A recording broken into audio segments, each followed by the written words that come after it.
It is essential for athletes to train effectively in order to improve sports performance. The application of the principles of training include progressive overload, specificity, reversibility, variety, aerobic and anaerobic thresholds, and warm-up and cool-downs. All of these create effective training for an athlete. The application of these principles can ensure an athlete will gain reward from effort in training. Training produces certain physiological adaptations that allow the body to become conditioned to a certain workload. Progressive overload is the principle of training that implies that gains in fitness or physiological adaptations will only occur when the training load is gradually increased over time as these adaptations occur. Put simply, progressive overload is a gradual increase of training over time. Progressive overload can be applied to suit aerobic and anaerobic training through increasing frequency, volume, and intensity of a session. Progressive overload can also be applied to resistance training through manipulating and increasing the amount of sets, reps, and weights done in a session.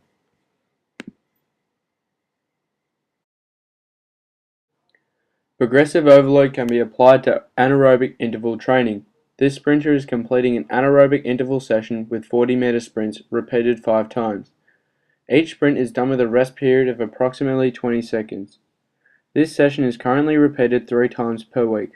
This can be gradually increased or progressively overloaded by increasing the number of sessions from 3 per week to 4 per week after 3 weeks of training.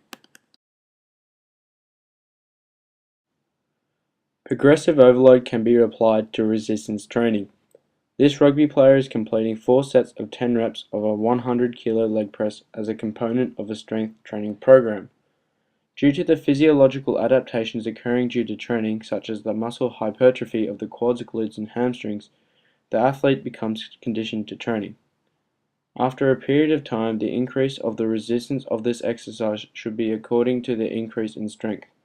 Hence, increasing his 100 kilo leg press to 120 kilos after 4 weeks of training.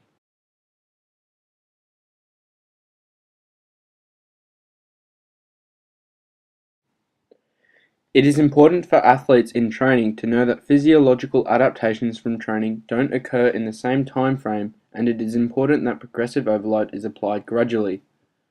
If progressive overload is applied too quickly, then it can result in injuries, fatigue, and a decrease in the performance of the athlete.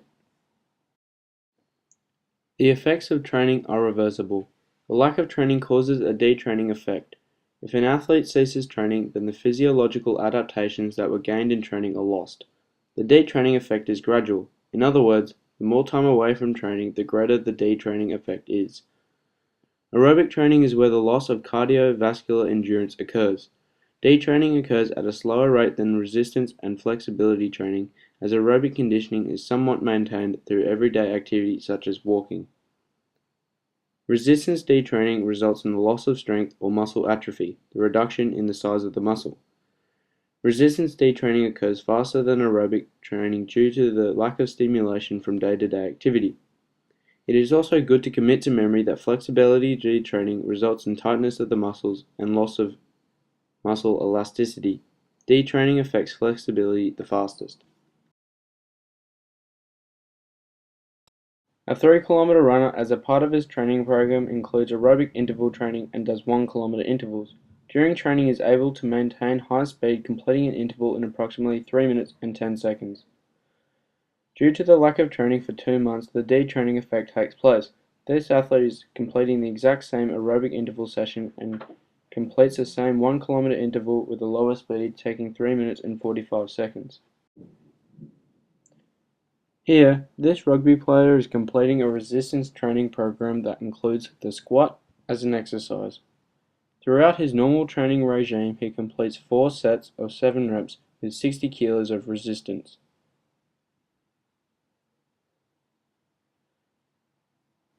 However, this player does not complete his resistance training program over the off-season, which lasts for 2 months. This results in the detraining effect. The resistance of his squat reduces from 60 kilos to 40 kilos due to muscle atrophy, decrease in the size of the muscle. Variety is the principle of training that suggests an athlete's training program requires a range of activities in order to be effective. Variety of training is very similar between aerobic and resistance training. Variety of training includes changing the training method, the training environment, and the exercises done. Variety of training is done in order to reduce the risk of injury in an athlete, maintain mental well-being by increasing motivation, and to fulfill an athlete's training goals. Variety is also effective in rehabilitation programs as it provides an alternative method of training to allow training to continue in an injured athlete. This will be explained in greater depth. Here is a swimmer. He is completing a continuous aerobic session. He is making use of variety by changing the exercise done in order to fulfill training goals. A swimmer's training goals mainly evolve around maintaining a high level of cardiovascular endurance. However, due to an injury of the shoulder, the swimmer is unable to swim but can apply variety to his training to allow him to continue. In this case, making use of the bike as an alternative exercise of aerobic training. Variety can also be applied to resistance training.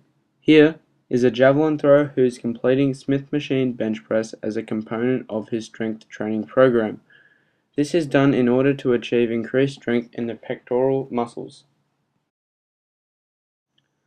Variety can be applied to this javelin throw's resistance training program.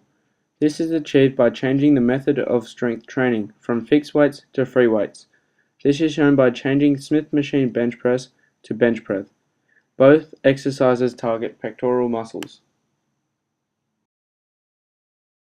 Another resistance training example of variety can be found in pitchers. This is a baseball pitcher who is training the rotator cuff muscles which rotate the shoulder during the throwing action using free weights. Variety can be applied to change the method of strength training, in this case from free weights to elastics. In this particular scenario, can reduce the risk of injury as elastics are considered to have a lighter impact than free weights.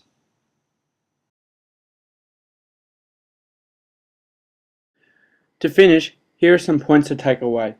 The principles of training that have been covered in this video include progressive overload, which implies that training should be gradually increased over time.